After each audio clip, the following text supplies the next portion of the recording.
kena percaya. Jadi nak tahu hukum-hukum tersebut, mesti dia ada suatu buku ataupun satu kitab.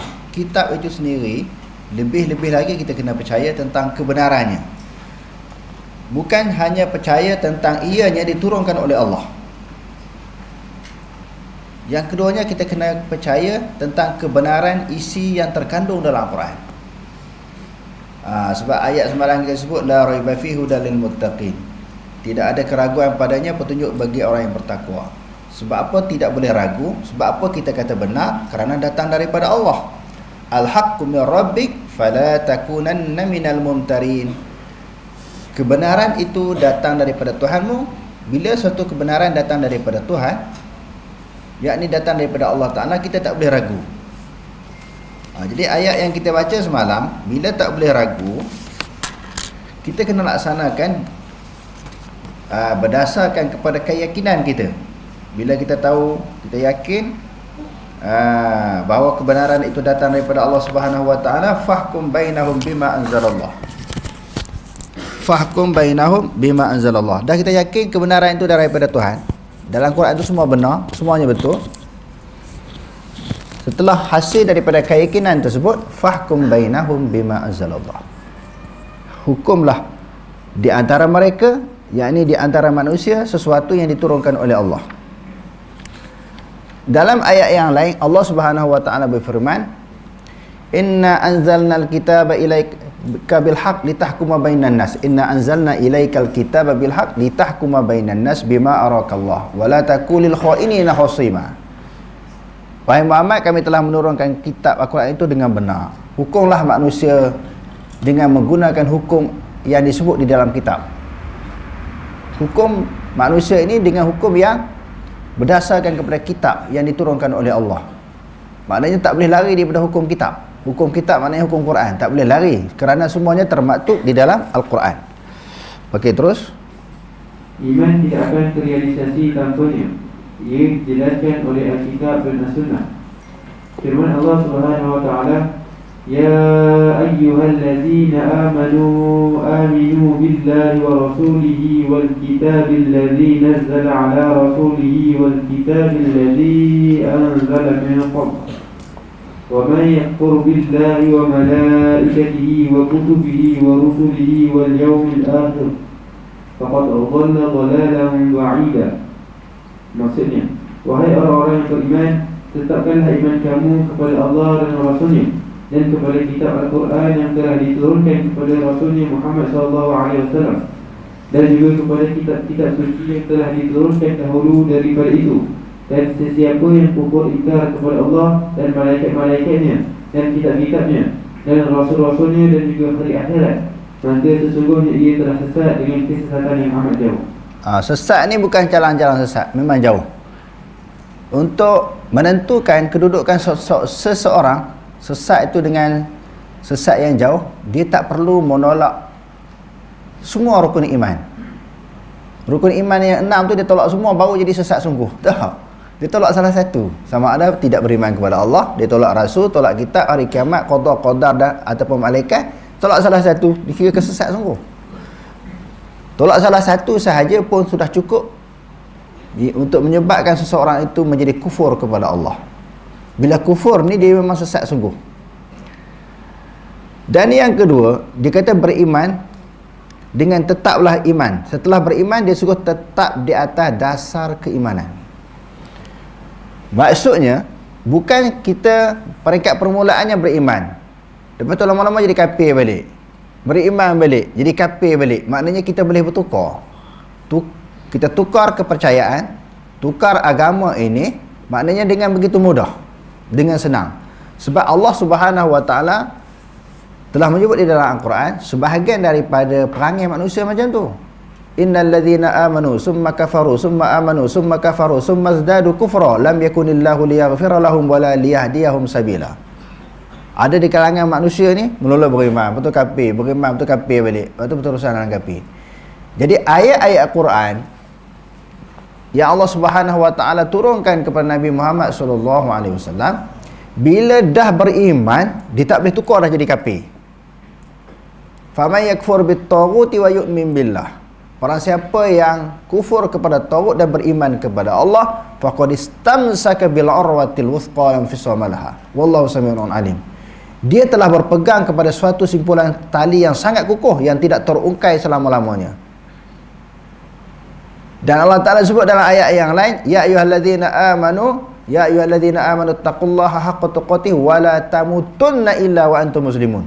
Wahai orang beriman, takutlah kamu kepada Allah dengan sebenar-benar takut. Jangan sekali-kali kamu mati melainkan dalam keadaan kamu berserah diri kepada Allah. Maksudnya, hari mula kita masuk Islam, kita nak kena pegang Islam, pegang keimanan kita itu sampai bila? Sampai ke mati. Jangan duk bertukar. Marilah ribut, taufan, ancaman, godaan dunia ni jangan kita tumbang, kalah. Ujian-ujian yang datang yang dapat merosakkan iman.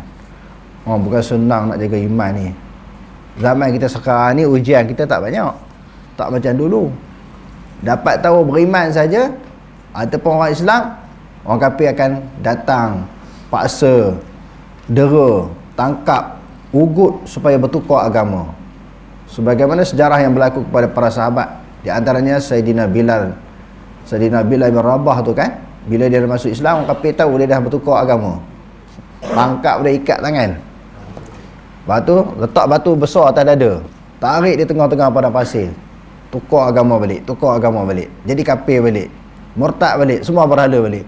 Dia tak ubah, ahad, mati pun tak apa. Tengok dahsyat kepercayaan tu. Inilah suatu keyakinan, kepercayaan, keimanan yang perlu ada dalam hati kita, tidak goyang. Mari ujian macam mana tu pun tak goyang. Kita ni banyak goyang, datang sikit kita gelabah. Iman ni, orang betul-betul beriman, dia tidak goyang, tidak gelabah dengan ancaman. Sebab itu ada ulama-ulama tauhid menyebut, man arafa nafsahu faqad arafa rabbahu, wa man arafa rabbahu faqad fasadal jasad. Barang siapa yang kenal diri dia, dia akan kenal Tuhan. Kalau dia kenal Tuhan dia, hancur binasa, rosak binasa badan dia ni. Apa maksud?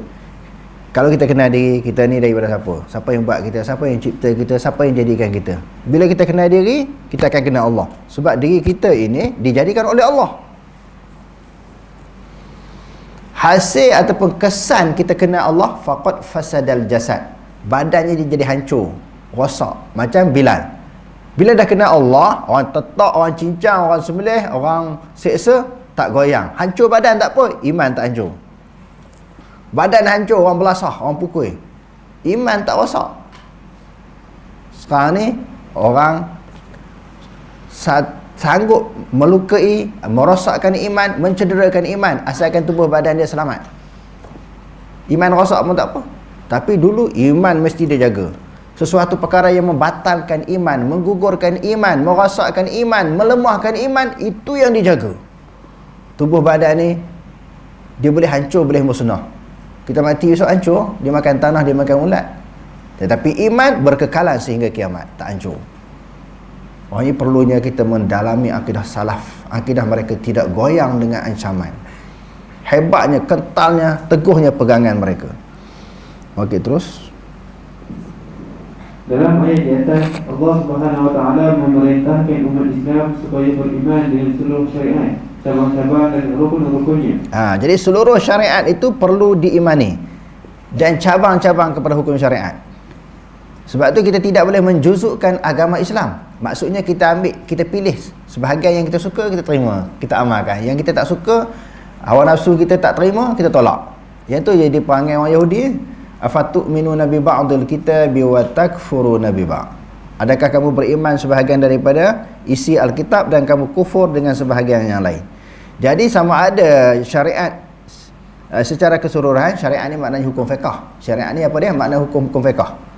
Dan begitu juga cabang-cabang daripada hukum syariat, semuanya kita kena beriman. Kerana maklumat-maklumat ini diambil daripada Al-Quran. Tadi dah kita sebut, bila Al-Quran itu datang daripada Allah, dan sudah tentu sesuatu yang datang daripada Allah adalah benar, kita kena terima, kita percaya dan kita amalkan. Okey, terus. Allah Subhanahu wa taala memerintahkan umat Islam supaya beriman dengan Allah, Rasul, iaitu Nabi Muhammad SAW, dan juga kitab yang diturunkan, iaitu Al-Quran. Begitu juga dengan kitab-kitab yang diturunkan sebelumnya, seperti Zabur, Taurat dan juga Injil. Orang yang menolak untuk beriman dengan mana-mana suruhan yang terdapat dalam ayat di atas adalah kufur. Dalam As-Sunnah pula ialah sabda Rasulullah SAW dalam hadis riwayat Umar bin Al-Khattab radhiyallahu anhu, Al-imanu an tu'mina billahi wa malaikatihi wa kutubihi wa biliqa'ihi wa rusulihi wa tu'mina bil ba'd. Maksudnya, iman ialah anda beriman dengan Allah, malaikat, kitab-kitab, pertemuan dengannya, rasul-rasul, dan beriman dengan hari kebangkitan. Okey. Selain daripada hadis, juga disebut sebagai sunnah. Kita kata maklumat itu diambil daripada hadis Nabi. Tapi dalam kitab kita ini sebut di dalam as-sunnah pula, maksud di situ di dalam hadis pula menceritakan tentang keimanan. Apa dia? Al-imanu an tu'mina billah. Banyak kali kita ulang, lagi lama makin faham, dan kefahaman kita makin lama makin mendalam. Maksudnya bila iman dia suka percaya je. Yang tu je nak cerita. Banyak ayat-ayat Quran, hadis kita dah baca. Iman tu maknanya percaya. Faham tak faham, terima dulu. Jangan bila tak sesuai dengan akal, dengan logik kita, dengan pemikiran kita, awal-awal kita tolak. Iman tak boleh. Iman terima dulu walaupun tak faham. Lepas tu baru kita mengaji. Itu cara golongan salaf, mereka mengenal Allah Subhanahu Wa Taala dan mereka mempelajari tentang masalah iman.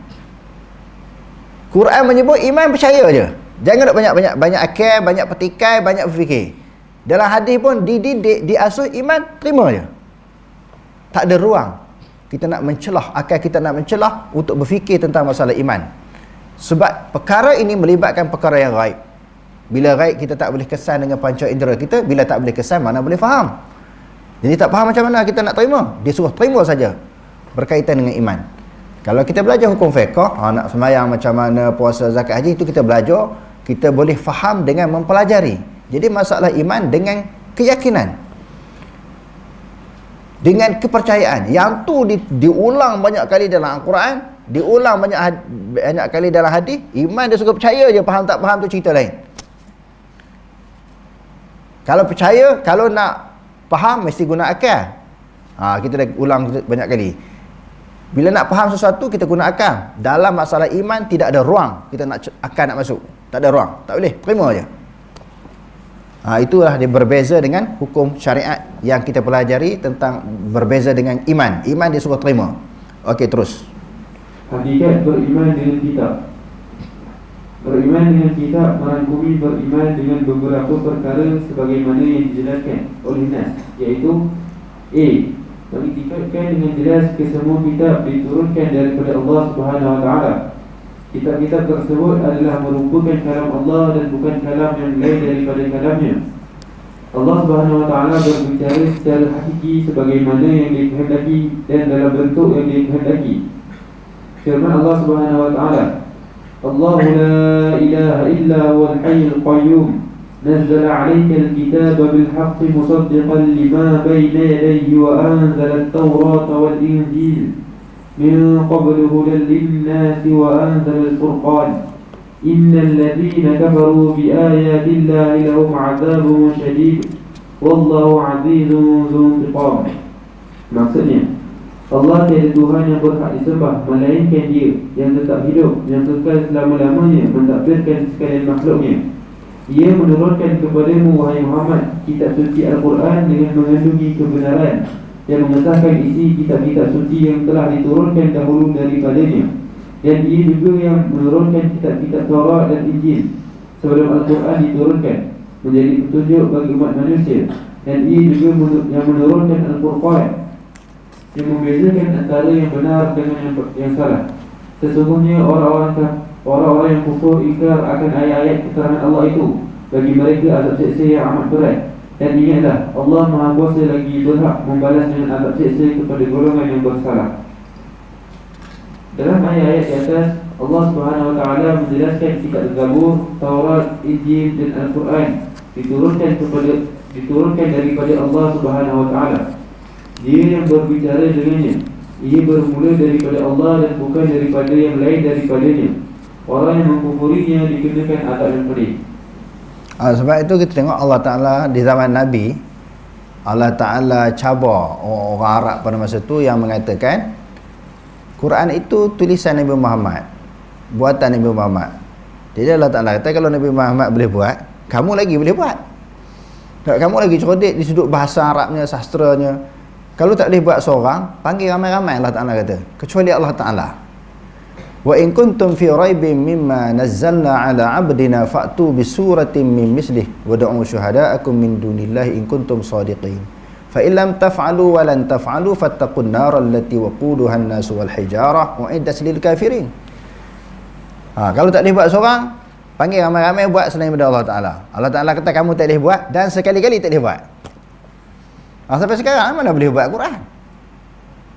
Bila orang menulis cipta, ada sahaja ulama dapat kesan ini bukan ayat Quran, ini tipu. Sebab Allah Ta'ala di antara dia nak jaga agama Islam ni, dijadikan orang Islam ni hafal Quran. Bukan budak-budak tahfiz kita je, sekolah dalam dunia ni juta orang hafal Quran. Jadi kalau ada ayat baru yang orang buat, orang hafal Quran tahu ini bukan ayat Quran ni, sebab kami hafal lagu lain. Seluruh dunia orang hafal Quran kan, juta orang hafal Quran, mereka dapat kesan, oh ini bukan ayat Quran. Jadi Allah Ta'ala nak jaga agama dengan dijadikan sebahagian daripada hamba-hamba Allah ni dia boleh hafal Quran 30 juzuk, ingat.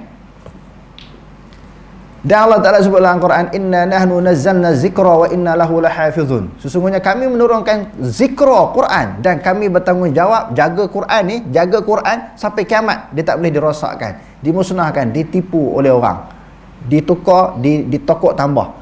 Adapun Taurat dan Injil, Zabur, Allah Ta'ala bagi kepada manusia untuk jaga. Sebab tu Taurat, Injil dia berlaku perubahan.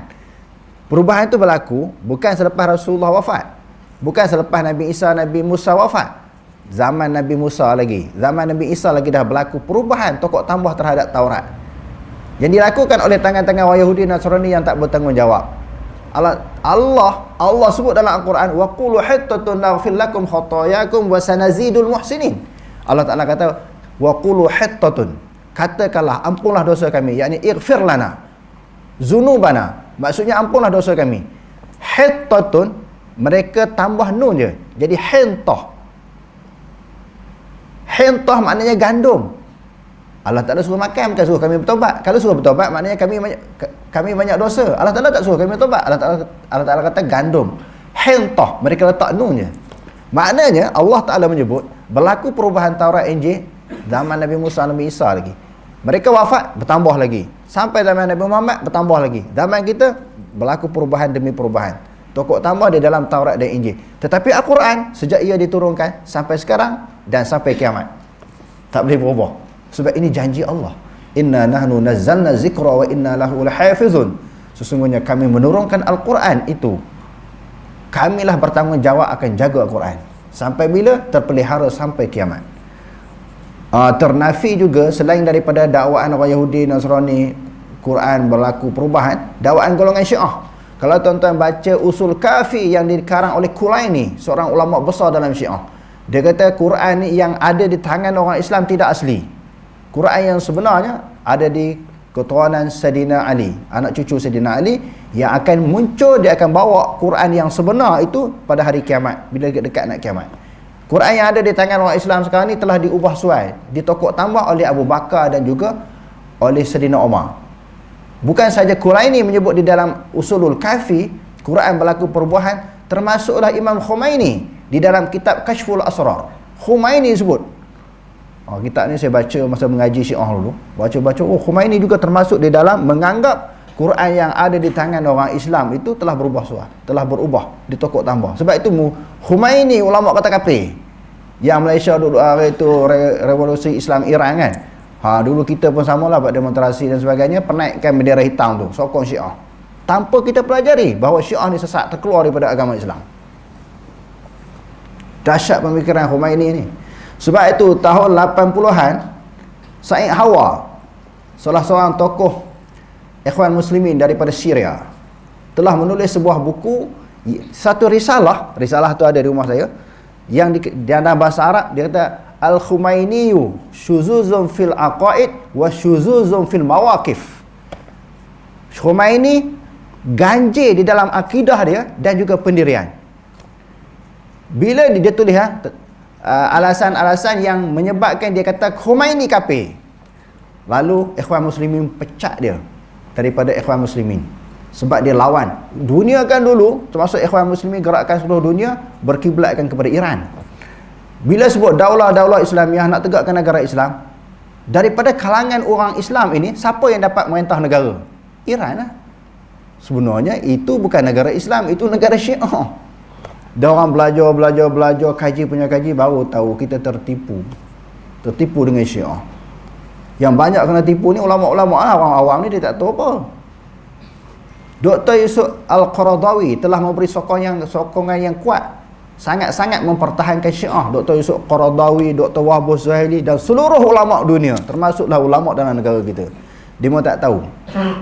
Lalu dia kaji, lama-lama mereka mengkaji. Setelah berlakunya peperangan di Syria, Bashar Assad bunuh orang Islam. Tentera-tentera Bashar ni, bila dah tembak mati, dia bakar pula. Lepas tu dia tikam, dia selinap kulit. Wah, ini pelik ni. Kaji punya kaji, apa pendirian, apa akidah Bashar, rupanya Syiah. Sebab tu peperangan, apabila tentera Bashar, dia sebagai kerajaan, lawan dengan rakyat dia, Hizbullah hantar tentera, Iran hantar tentera. Kenapa dia menghantar? Dia mau join sekali bagi sokongan. Kerana sama-sama Syiah. Hizbullah Syiah, Iran Syiah, tolong Bashar. Pada masa itu Dr. Yusuf Al-Qaradawi kaji balik pendirian dia selama ini. Fatwa-fatwa dia yang mempertahankan Syiah. Dr. Wahbah Zuhaili yang mempertahankan Syiah. Akhirnya Dr. Yusuf Al-Qaradawi kata Syiah kafir, sesat, jangan sokong. Termasuklah Dr. Wahbah Zuhaili dan seluruh ulama dunia baru nampak, dan di Malaysia baru celik mata. Oh, Syiah ni sesat, kafir. Hak kita sokong hari itu tersilap. Penampilan agama lah, pakai sorban, jubah, kemas. Perempuan ni pakai purdah, memang dahsyat. Kalau akidah Syiah memang kafir. Syiah ni kita kena bersatu padu lawan. Orang duk lawan di Malaysia, Wahabi tak ada di Malaysia ni. Wahabi tak ada, seluruh dunia tak ada Wahabi. Pengikut Muhammad bin Abdul Wahab pun tak ada. Ada di Mekah tu semua Hambali. Di Malaysia ni lagi tak ada Wahabi. Yang adanya Syiah. Kita Asy'ariyah dengan Salafi kena bergabung dalam isu ini. Kita bersatu padu untuk lawan Syiah. Syiah dah tentu sesat. Adapun Salafi Asy'ariyah ini forok. Kita boleh tolak unsur. Kalau pak mazhab kita bertolak unsur di sudut fiqh. Mazhab Syafi'i, Hambali, Maliki, Hanafi. Asy'ariyah Aswaja ni forok kepada akidah. Boleh bertolak unsur. Tetapi bab akidah dengan Syiah tak boleh tolak unsur. Sebab terkeluar daripada Islam. Mereka tak yakin Quran itu adalah asli, datang daripada Allah. Dan mereka pun tidak yakin Nabi Muhammad itu adalah pesuruh Allah, dilantik sebagai Nabi. Mereka menganggap bahawa, termasuk Khomeini sendiri, sepatutnya Sayyidina Ali yang menjadi Nabi. Malaikat silap menyampaikan wahyu. Kalau malaikat silap, maka Allah pun silap. Sebab Allah menyebut di dalam Al-Quran, di dalam surah Tahrim, wa yaf'aluna ma yu'marun. Malaikat ini melakukan apa sahaja yang diperintahkan. Okey, wahyu ni kepada Muhammad Kalau kepada Sayyidina Ali ya. Mereka kata malaikat silap sampai wahyu kepada Muhammad. Patutnya Ali jadi Nabi. Jadi maknanya sesat yang nyata disebut dalam Quran ni. Sebab apa? Kerana tergelincir. Okey, terus. B. Mempercayai kesemua kitab-kitab tersebut menyeru manusia ke arah beribadah kepada Allah Subhanahu wa taala. Firman Allah Subhanahu wa taala, "Ma kana li basharin an yu'tiyahu Allahu al-kitaba wal hukma wan nubuwwah, thumma yaqulu lin-nasi kunu 'ibadan li min dunillah, walakin kunu rabbaniyyin bima kuntum tu'allimuna al-kitaba wa bima kuntum tadrusun." Maksudnya, tidaklah patut bagi seorang manusia yang Allah berikan kepadanya kitab agama dan hikmat serta pangkat Nabi, kemudian ia tergamak mengatakan kepada orang ramai, "Tidaklah kamu menjadi orang-orang yang menyembahku," dengan meninggalkan perbuatan menyembah Allah. Tetapi sepatutnya ia berkata, "Tidaklah kamu menjadi orang-orang Rabbaniyin yang hanya menyembah Allah Ta'ala dengan ilmu dan amal yang sempurna, kerana kamu sentiasa mengajarkan isi kitab Allah itu dan kerana kamu selalu mempelajarinya." Bila Nabi Muhammad SAW diajak, setelah dia diturunkan wahyu, diutuskan oleh Allah Subhanahu wa taala menjadi rasul, lalu diajaklah orang yang bukan Islam, orang musyrikin, Yahudi, Nasrani, supaya mendengar arahan dia dan mematuhi perintahnya. Kerana melaksanakan perintah Nabi, melaksanakan arahan Nabi, maknanya melaksanakan perintah Allah. Wa man yuti'ir rasula faqad ata'a Allah. Di dalam surah An-Nisa, Allah Subhanahu wa taala berfirman, wa man yuti'ir rasula faqad ata'a Allah. Siapa yang taat kepada rasul, secara langsung dia taat kepada Allah. Kerana ketaatan kepada rasul adalah perintah Allah. Allah Taala yang suruh taat kepada rasul. Jadi Nabi pun sampaikan kepada manusia supaya ikut arahan dia, laksanakan apa yang diperintahkan. Lalu orang Yahudi dan Nasrani pada ketika itu kata, wahai Muhammad, adakah kamu nak kami sembah kamu setelah kami sembah Allah? Kamu nak macam tu ke? Allah Ta'ala kami sembah, kamu pun kami sembah, sebab kamu duk suruh kena ikut arahan kamu. Lalu Allah Ta'ala ajar Nabi, bukan suruh sembah, suruh ikut arahan. Ikut arahan dengan menyembah satu benda yang berbeza.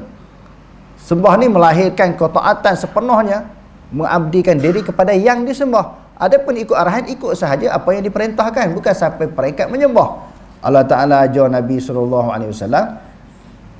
dengan menurunkan ayat ini, maka li basyarin an yu'tiyahullahul kitaba wal hukmata wan nubuwah.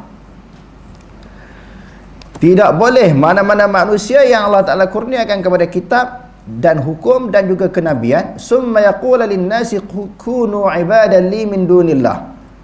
Lepas Allah Ta'ala turun kitab, lantik dia jadi nabi, tiba-tiba dia kata kepada manusia, hendaklah kamu beribadah kepadaku, mengabdikan diri kepadaku selain daripada menyembah Allah. Sembah aku, selepas sembah Allah Ta'ala ni kamu kena sembah aku pula. Tak boleh daripada kalangan mana-mana manusia yang diwahyukan oleh Allah Ta'ala kepadanya.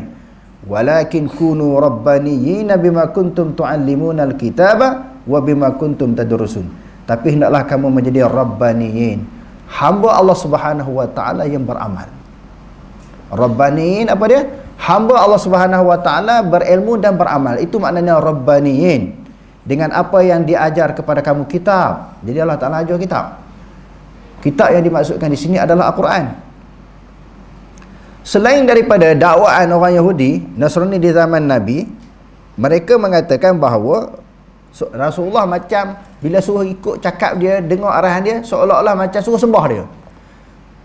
Sebab mereka dapat maklumat daripada ayat, daripada dalam Taurat dan juga Injil, bahawa orang Nasrani, dia mengisytiharkan kepada orang, mendakwa, menceritakan kepada orang, Nabi Isa ni sebenarnya dia sendiri suruh sembah dia. Selain daripada sembah Allah Ta'ala, Nabi Isa ni dia suruh sembah dia. Ini canang, rekaan, dakwaan yang disebut oleh orang Nasrani pada zaman dulu. Sebab itu Allah Ta'ala rakamkan cerita ini dalam Al-Quran. Wa idh qala Allahu ya Isa bin Maryam. Ingatlah ketika telah berfirman oleh Allah Subhanahu wa Ta'ala, wahai Isa anak Maryam, a anta qulta lin-nasi ittakhiduni wa ummiya ilahaini min dunillah. Wahai Isa anak Maryam, adakah kamu pernah cakap, kamu pernah kata, kamu ambil, wahai manusia, ambillah aku dan ibuku sebagai Tuhan. Mau aku pun Tuhan, aku pun Tuhan. Yang kan orang Nasrani, innallaha thalithu salasah. Allah Ta'ala Tuhan tu ada 3 kan? Allah, Maryam isteri Allah, Nabi Isa adalah anak Allah. Adakah kamu cakap lagu tu wahai Isa? Dalam ayat ni Allah Ta'ala tanya Nabi, Muhammad pernah cakap itu tak? Muhammad tak pernah cakap. Nabi Isa pun tak pernah cakap. Dia kata qala subhanak. Bila Allah Ta'ala tanya Nabi Isa, kamu pernah cakap tak macam tu? Suruh orang sembah kamu dan ibu kamu. Lalu Nabi Isa kata subhanak. Apa maksud subhanak? Subhanaka apa dia yang kita duk zikir, subhanallah, subhanallah, subhanallah, subhanallah, apa dia? Maha suci Allah. Apa maksud maha suci Allah? Bersih daripada, suci, bersih daripada sifat kekurangan. Sifat kurang, sifat koman bagi Allah Ta'ala tak ada. Ma yakunu li an aqula ma laysa li bihaq. Tidak seharusnya aku berkata sesuatu yang tidak benar. Wa in kuntu qultuhu faqad alimtah. Kalau aku cakap macam tu, kamu tahu wahai Allah. Aku tak nak bercakap. Tapi kalau aku cakap sungguh sebagaimana dakwaan orang-orang Nasrani, engkau lebih mengetahui. Faqad alimtah ta'lamu ma fi nafsi wa la a'lamu ma fi nafsik. Engkau mengetahui dalam diri aku dan aku tidak tahu tentang diri kamu. Innaka anta 'allamul ghuyub. Sesungguhnya engkau mengetahui perkara-perkara yang ghaib. Jadi kita tengok kadang-kadang di sudut kafir dan sesat ini perangai sama je. Hak Yahudi zaman dulu kan duk menganggap bahawa Nabi Isa pernah kata sembahlah aku dan ibu aku. Hak di zaman sekarang pun lagu tu juga. Sebagai mereka masih menganggap, masih beriktikad, mempunyai kepercayaan, keyakinan Nabi Isa tu anak Tuhan sungguh. Hak sekarang ni pun, bukan kata hak zaman dulu. Hak zaman sekarang ni pun. Sebab itu